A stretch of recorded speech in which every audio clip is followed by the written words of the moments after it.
क्या America, France, Britain और यहां तक कि रूस ने भारत के साथ गद्दारी कर दी है? क्या पाकिस्तान को यूनाइटेड नेशंस की काउंटर टेररिज्म कमेटी में वाइस चेयरमैन बनाकर भारत को एक बड़ा झटका दिया गया है? यूनाइटेड नेशंस की बड़ी साजिश। न्यूज आई है कि पाकिस्तान को यूएन सिक्योरिटी काउंसिल की काउंटर टेररिज्म कमेटी का वाइस चेयर बनाया गया है। एक ऐसा देश जो खुद आतंकवाद का गढ़ माना जाता है, उसे ही अब आतंकवाद से लड़ने के फैसलों में अहम भूमिका दी गई है। हैरानी की बात यह है कि यह फैसला यूएन के 5 परमानेंट और 10 नॉन परमानेंट मेंबर्स की सहमति से हुआ है, जिसमें अमेरिका, फ्रांस, ब्रिटेन और रूस भी शामिल हैं। ये वही देश हैं जो भारत से रणनीतिक साझेदारी की बात करते हैं, लेकिन जब भारत को सपोर्ट करने का मौका आया तो इन्होंने चुप्पी साध ली।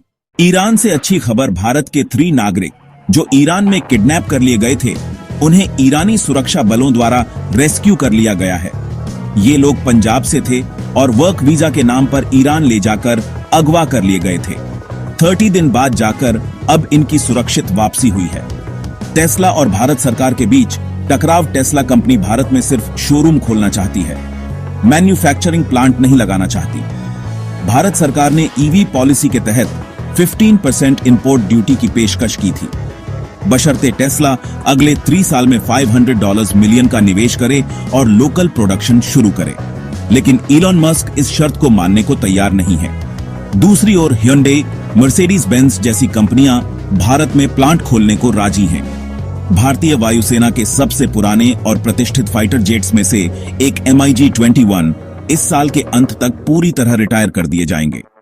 ये वही विमान हैं जिन्हें कभी फ्लाइंग कॉफिन कहा गया, लेकिन कई दशकों तक इन्होंने देश की सेवा की। अब किसी भी प्राइवेट मेडिसिन कंपनी के मेडिकल रिप्रेजेंटेटिव को सरकारी अस्पतालों में डॉक्टर से मिलने की अनुमति नहीं होगी। सरकार ने यह कड़ा कदम मरीजों के हित में और मेडिकल एथिक्स को बनाए रखने के लिए उठाया है।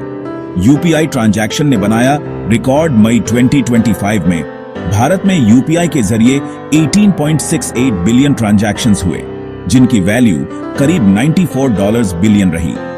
डिजिटल इंडिया की दिशा में यह एक नया मील का पत्थर है। उत्तर प्रदेश सरकार ने ऐलान किया है कि राज्य पुलिस और प्रांतीय आर्म्ड कांस्टेबल भर्ती में 20% सीटें अग्निवीरों के लिए रिजर्व होंगी। यह घोषणा अग्निवीर योजना को और मजबूती देगी। बांग्लादेश से शर्मनाक वीडियो। एक वीडियो सामने आया है जिसमें एक भारतीय बीएसएफ जवान को बांग्लादेशी स्मगलर्स ने पकड़कर पेड़ से बांध दिया और बदसलूकी की। यह घटना वेस्ट बंगाल के मालदा जिले की है। बाद में बीएसएफ जवान को रेस्क्यू कर लिया गया, लेकिन घटना बेहद निंदनीय है। चीन पाक सैनिकों की हालत पतली। सोशल मीडिया पर एक वीडियो वायरल है जिसमें चीन और पाकिस्तान के सैनिक ग्लेशियर पेट्रोलिंग के दौरान खुद को संभाल नहीं पा रहे, जबकि भारतीय सैनिक -30 डिग्री सेल्सियस में भी मजबूती से डटे रहते हैं। दुनिया में हर 24 घंटे में जो पॉलिटिक्स बदल रही है, भारत के सामने नए चैलेंज आ रहे हैं। कोई देश धोखा दे रहा है, कोई शर्तें बदल रहा है। इन बदलावों को समझना जरूरी है ताकि भारत किसी भी मोर्चे पर पीछे ना रहे। अगर आपको यह एनालिसिस पसंद आया हो तो इस वीडियो को लाइक और शेयर करें। अपने विचार कमेंट में जरूर बताएं। जय हिंद, वंदे मातरम।